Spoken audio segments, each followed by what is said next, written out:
Ngayon pag-uusapan natin ang isang napaka-interesanteng pananaw tungkol sa mga problema ng politika dito sa Pilipinas.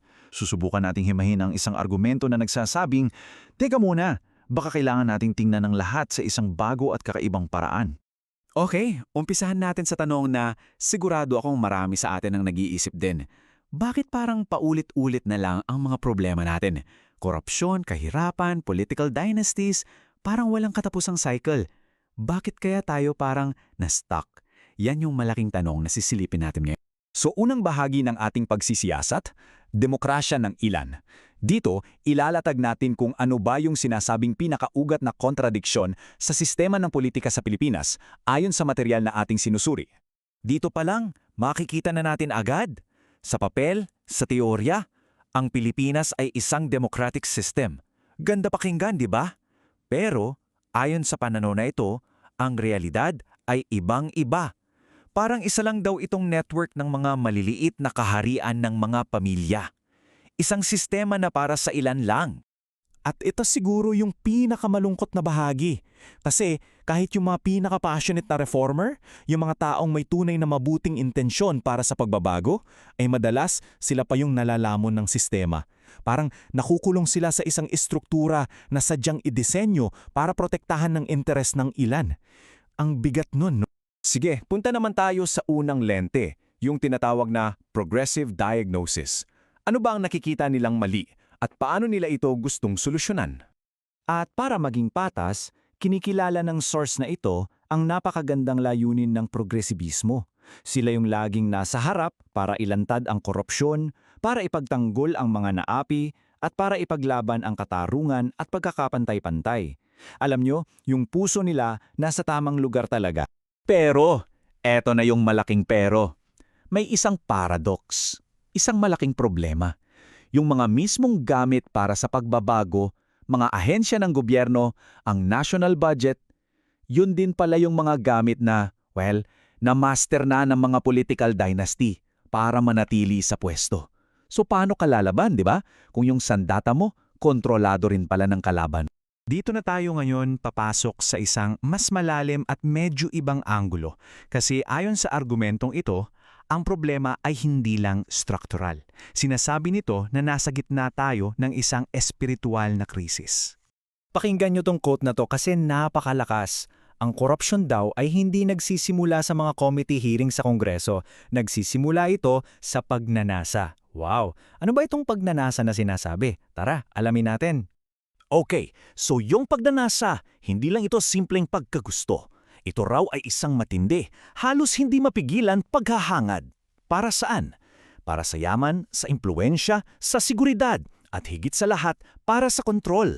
Sinasabi na ito yung nasa puso ng tao na ugat ng lahat ng korupsyon. At dito ngayon kumokonekta ang lahat. Sabi, kapag ang kapangyarihan ay sobrang sentralisado, lahat nasa isang lugar, lahat nasa Maynila, itong natural na pagnanasa ng tao ay nagiging halos imposible ng pigilan.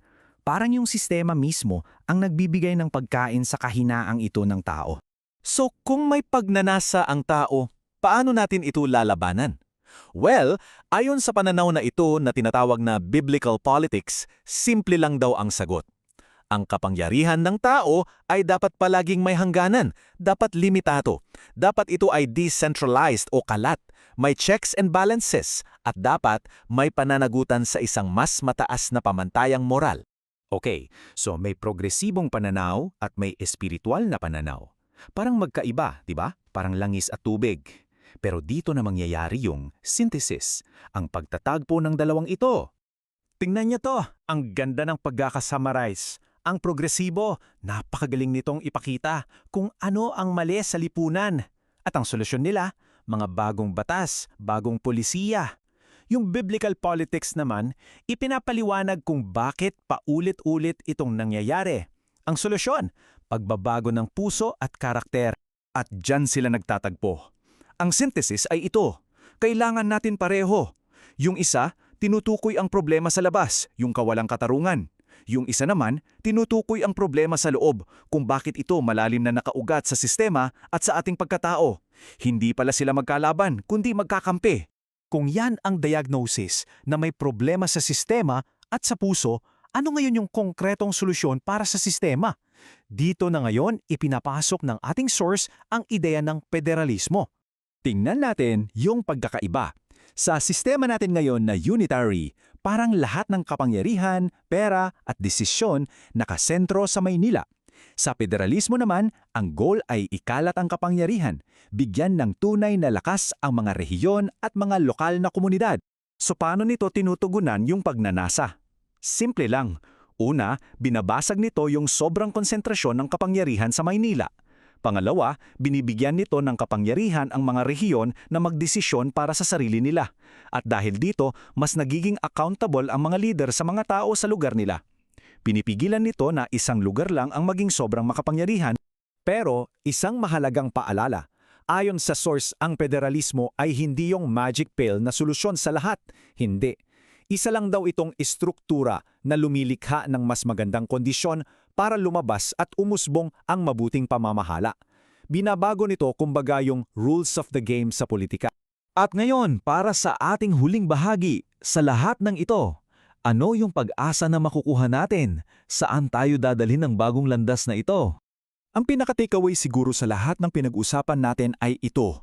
Ang tunay at pangmatagalang pagbabago ay nangangailangan ng dalawang bagay. Kailangan ng malasakit ng progresibismo na nakikita ang hirap ng kapwa at kailangan din ng karunungan ng kasulatan na nauunawaan ng kahinaan ng puso ng tao. Kaya iiwan ko kayo sa tanong na ito para pag-isipan natin lahat. Sapat na bang baguhin ang sistema kung hindi naman magbabago ang puso ng mga taong nagpapatagbo nito at mga taong nasa loob nito? Diyan nagtatagpo ang lahat.